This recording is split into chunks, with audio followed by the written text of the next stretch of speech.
We are now in C-TEC's training room where we have a hush button demonstration rig, and I'm quickly going to use this rig to talk through some of the features and to show you how the hush buttons operate. Okay, we have here a ZFP analog addressable fire panel with its touchscreen display, and in this scenario would be in the landlord or communal area, and around there you would have a loop, the cable, the analog loop, where you would have all your detection and alarm devices, all of which would be addressable devices.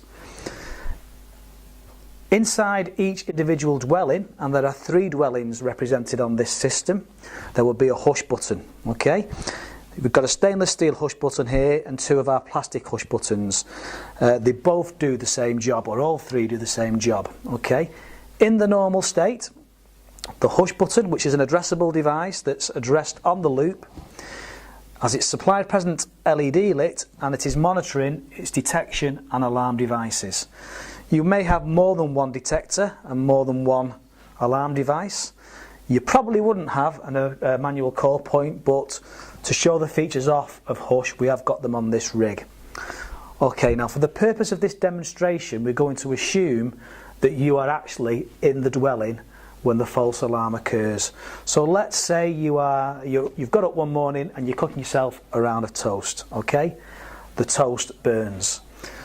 When I flick this switch, that is the equivalent of the detector triggering. So the toast burns, the detector triggers, and you've now got a local alarm sounding just in your dwelling. Okay, so if you look in the other dwellings and the communal area, nothing is happening at all, but there is a local alarm sounding. You know it's a false alarm, so you go to the hush button and press hush, okay, and the system silences. There is now a 2-minute period where you can attempt to clear the smoke. So you'll be wafting the smoke away, wherever, and ultimately the detector will reset, and the hush button, which is looking for the alarm signal, will also reset. So if you manage to clear the smoke, the hush will return to its normal state. However, in this scenario, we're going to let that 2-minute period run all the way to the end. If you weren't in your flat, okay, the local alarm would still sound if there was a fire. You would still get a 2-minute period, but as soon as that 2-minute period was up, it would go to a full alarm. Okay, so what happens at the end now is what would happen if you weren't in the flat, but of course the alarm would still be sounding. So in around about 5-10 seconds or so now, maybe a little bit longer, 2 minutes is a long time when you're doing a demonstration, you will hear 4 or 5 short beeps. That is to tell you that the hush system will go into a full alarm unless you reset it. Okay, so if we wait a little bit longer now, you'll see and hear in a moment some short beep sounding. There you go. The hush button off. The hush LED also flashes. You could now press that hush button again and get another 2 minutes silence period if it hadn't cleared. However, the alarm is still present and it will now activate the entire system into full alarm. So as you can see, the communal alarm is sounding, as are all the alarms in the different dwellings. You can press hush and it will silence nothing. Okay? The only way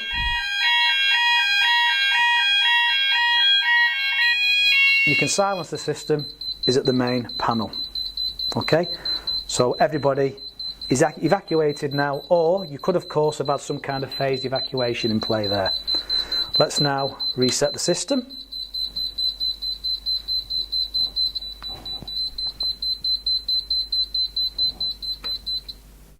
We're back to normal. Now another issue is the problem with people removing detectors.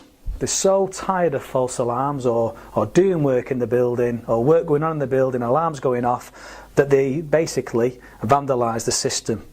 Because hush is monitoring its circuits at all times, should you remove a detector, it will actually flag the fact that it's been removed on the host panel. So in some scenarios, with some systems out there, you would never know that someone has disturbed the detector. In this instance, the landlord system is flagging the fact that flat 2, there's an open or short on the field wiring. Hush has acknowledged that there's a problem and flagged it to the building management. We shall now put that back. Another thing you can do with Hush is, let's say you're having a dinner party, okay? You know that you're going to be, I don't know, doing a stir fry, creating a lot of steam, or you may have a plumber in doing some hot works or a carpet fitter.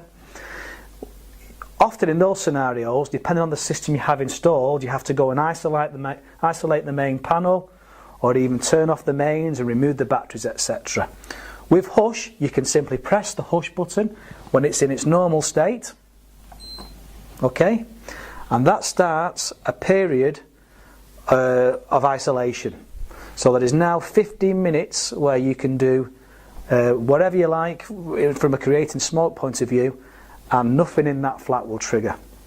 Of course, 15 minutes is a long time.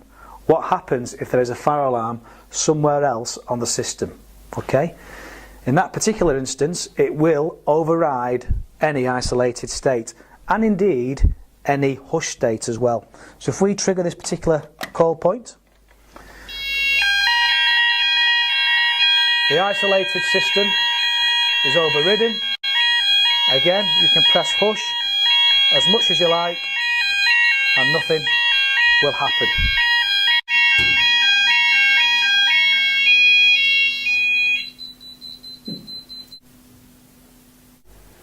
Okay, so that's a quick overview of the Hush solution as used in houses in multiple occupation. There are applications sometimes outside of those environments where you can use Hush, say in a hospital, to isolate a detector before opening dishwashers, where, you know, the dishwasher steam can cause a false alarm. So we're aware of those kind of applications, and also shops as well, where there's landlord units and so on and so forth, and units off a main shopping centre. So that's a very quick overview of our Hush button system in operation. For further information, please visit our website at www.ctec.com.